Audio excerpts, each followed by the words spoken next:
বৃহস্পতিবার গভীর রাতে সালানপুর ব্লকের আচরা পঞ্চায়েত এলাকায় তৃণমূল কংগ্রেস এবং বিজেপির কর্মী ও সমর্থকদের মধ্যে একটি সহিংসের ঘটনা ঘটে। এই সহিংসতা রণক্ষেত্রের রূপ নেয়। এর জেরে এলাকায় উত্তেজনা ছড়িয়ে পড়ে। এই ঘটনায় উভয় পক্ষের বেশ কয়েকজন আহত হন। বিজেপির অভিযোগ, বিজেপি কর্মীদের উপর ব্যাপক মারধর চালায় তৃণমূলের কয়েকজন নেতা। এমনকি বিজেপি কর্মীদের মোটর বাইকে আগুন লাগানোর চেষ্টা করা হয় বলে অভিযোগ। একই সাথে পল্লব তিওয়ারি ও রনি তিওয়ারি সহ তৃণমূল কংগ্রেসের সমর্থকেরা বন্দুক, ঘুষি ও অন্যান্য অস্ত্র দিয়ে তাদের উপর হামলা চালায় বলেও অভিযোগ এনেছে এবং তারপরেই দুই পক্ষের মধ্যে সংঘর্ষের সৃষ্টি হয়। তবে অন্যদিকে তৃণমূলের অভিযোগ, বিপুল সংখ্যক বিজেপি সমর্থক এসে তাদের কর্মীদের উপর হামলা চালায়। এই হামলায় পল্লব তিওয়ারির মাথায় গুরুতর আঘাত পান। তৃণমূল কংগ্রেস আরও অভিযোগ করেন, এই ধস্তাধস্তির সময় একটি মোটরসাইকেলে আগুন ধরিয়ে দেওয়ার চেষ্টা করা হয়েছিল। তৃণমূল নেতা পল্লব তিওয়ারি এই ঘটনার জন্য সরাসরি বিজেপি নেতা চিন্ময় তিওয়ারিকে দায়ী করছেন এবং অভিযোগ করেছেন যে তার নির্দেশে এই হামলা চালানো হয়েছে।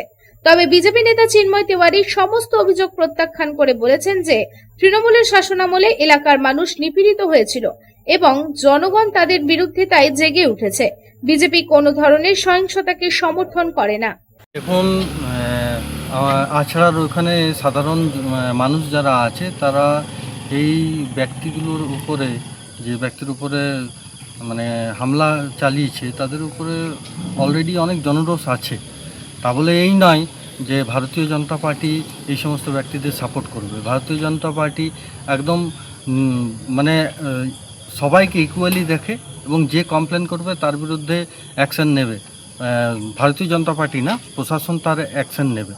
এবং ভারতীয় জনতা পার্টি আমার মনে হয় না কোনো কর্মী এই সমস্ত নীচ কাজগুলো করতে পারে। ভারতীয় জনতা পার্টি এরকম কাউকে শিক্ষা দেয়নি যে এই সমস্ত নীচ কাজ করতে পারে। বরঞ্চ আমরাই পুলিশ প্রশাসনকে ইনফরমেশন দিয়ে করে ঝামেলাটা শান্ত করাবার চেষ্টা করি। যাই হোক, উনি নিয়েছেন, উনি হয়তো ভাবছেন বা ওনাদের একটা কালচার আছে যে যারা সরকারে থাকে তারা এরকম করে। অ্যাকচুয়ালি ব্যাপারটা তা নয়। ওখানকার মানুষজন যারা ছিল সেই মানুষজন কিছু ঘটনা, যদিও ঘটনাটা আমার কাছে এখনও পর্যন্ত ক্লিয়ার আসেনি, কিন্তু কিছু ঘটনা নিয়ে পরে হয়তো ক্ষিপ্ত হয়েছিলেন এবং তার মধ্যেই কিছু ঝামেলা ঝঞ্ঝট হয়েছিল। পাল্টা সংঘর্ষে দুজন তৃণমূল নেতাও গুরুতর আহত হন বলে অভিযোগ। তাদের আসানসোল জেলা হাসপাতালে ভর্তি করা হয়। আহত তৃণমূল নেতা পল্লব তিওয়ারির মামার ছেলে সঞ্জয় শকুল জানান, দুষ্কৃতীদের হাতে আক্রান্ত হয়েছে মামার ছেলে পল্লব তিওয়ারি ও আরেকজন।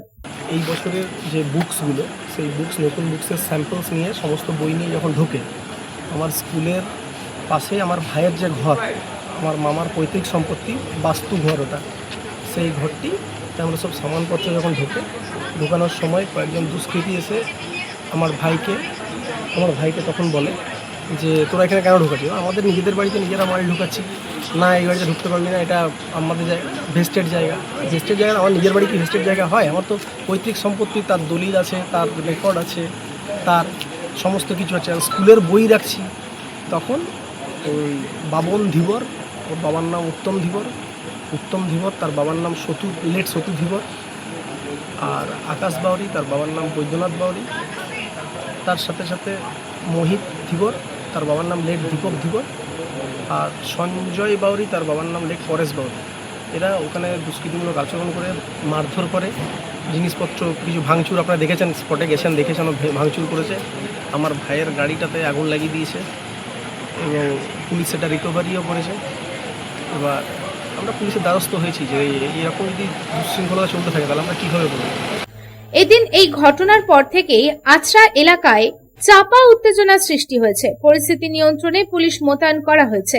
এই ঘটনার পর উভয় দলই জানিয়েছেন যে তারা একে অপরের বিরুদ্ধে থানায় লিখিত অভিযোগ দায়ের করবে। তবে এদিন ঘটনার খবর পেয়ে ঘটনাস্থলে পৌঁছান কংগ্রেস নেতা প্রসেনজিৎ পৈতুন্ডিও। তিনি বলেন, তৃণমূল এবং বিজেপির মধ্যে আর কোনো পার্থক্য অবশিষ্ট নেই। জনগণ পরিবর্তন ও শান্তি চেয়েছিল, কিন্তু এই ধরনের সহিংসতা অত্যন্ত দুর্ভাগ্যজনক। দোষীদের বিরুদ্ধে কঠোর ব্যবস্থা নেওয়া উচিত। সঞ্জয় শুকুল আমাদের ছোট ভাই, ও ফোন করলো যে ওর বাড়িতে হামলা হয়েছে। কি হয়েছে না হয়েছে জানার আগে ও বললো যে ভাইয়ের মাথা ফেটে গেছে, ভাইকে নিয়ে গেছে। আমি সাথে সাথে আই সাহেবকে ফোন করি, উনি বললেন আমি ট্রিটমেন্ট করাতে এনেছি, চোট লেগেছে, সেই জন্য কোনো এরকম নয়। তারপরে আবার ও ফোন করে বলছে যে এরকম আগুন লাগিয়ে দিয়েছে, ওই তো গাড়ির ওই অবস্থা। তেমন কারা করেছে, কি ব্যাপার, তোদের সাথে কি ঝামেলা? বলে আমাদের সাথে কিছুই না, স্কুলের বইপত্র এসেছিলো, খাতাপত্র এসছে, আমরা গোডাউনে নামাচ্ছিলাম। সে হঠাৎ করে কোথা থেকে কি ঝামেলা, কিছু বিজেপির দুষ্কৃতী, এখন নতুন নতুন সব বিজেপি হয়েছে, ক্ষমতা হাতে পেয়েছে, বাঁদরের হাতে নারকল হলে যা হয় নিজের মাথাতেই ঠুকছে। ওরা রাজনীতির থেকে কোনো ইয়েতে নেই, ওরা সাধারণ স্কুল চালায়, ওরা এইভাবে মানুষের উপর আক্রমণ করে কি ক্ষমতার অপব্যবহার করছে। বাংলার মুখ্যমন্ত্রী বলছে আইনের শাসন, এগুলো যদি আইনের শাসন হয়, এইভাবে যদি যারা স্কুল চালায় তাদের উপরে হামলা করছে, এইভাবে যদি গাড়িতে আগুন লাগিয়ে দেওয়া, বাড়িতে আগুন লাগিয়ে দেওয়া, এগুলো কোন ধরনের রাজনীতি? পক্ষ থাকবে, বিপক্ষ থাকবে, বিরোধিতা থাকবে, নীতির বিরোধিতা হবে। তো কাউকে মেরে ধরে মাথা ফাটিয়ে দিয়ে তাকে এই হসপিটালে ট্রিটমেন্ট হলো না, তাকে এখন জেলা হসপিটাল নিয়ে যেতে হয়েছে, এগুলো কি ধরনের রাজনীতি? তবে বলা বাহুল্য যে এই ঘটনায় উভয় রাজনৈতিক দলই একে অপরের বিরুদ্ধে গুরুতর অভিযোগ করেছে। পুলিশ বিষয়টি তদন্ত করছেন এবং কেন এমন ঘটনা ঘটল তার সম্পূর্ণ খতিয়ে দেখছেন। আসানসোল থেকে সন্তোষ মণ্ডলের রিপোর্ট, পাবলিক টাইমস। চাই ব্র্যান্ডেড জামা কাপড়? তাহলে আজই আসুন ভ্রেনাম লাইফস্টাইলে, রানীগঞ্জ শহরে বিশ্বস্ত প্রতিষ্ঠান, যেখানে পেয়ে যাবেন পুরুষদের জন্য Allen Solly, US Polo, Arrow, Flying Machine, Spykar, Pepe Jeans, Van ইউজানের মতো নামি দামি ব্র্যান্ডেড কোম্পানির shirt, pant, T shirt, trouser ছাড়াও আরও অনেক কিছু। কেনাকাটায় থাকছে বিশেষ ছাড়, বাই 3 গেট ফ্ল্যাট 40% অফ।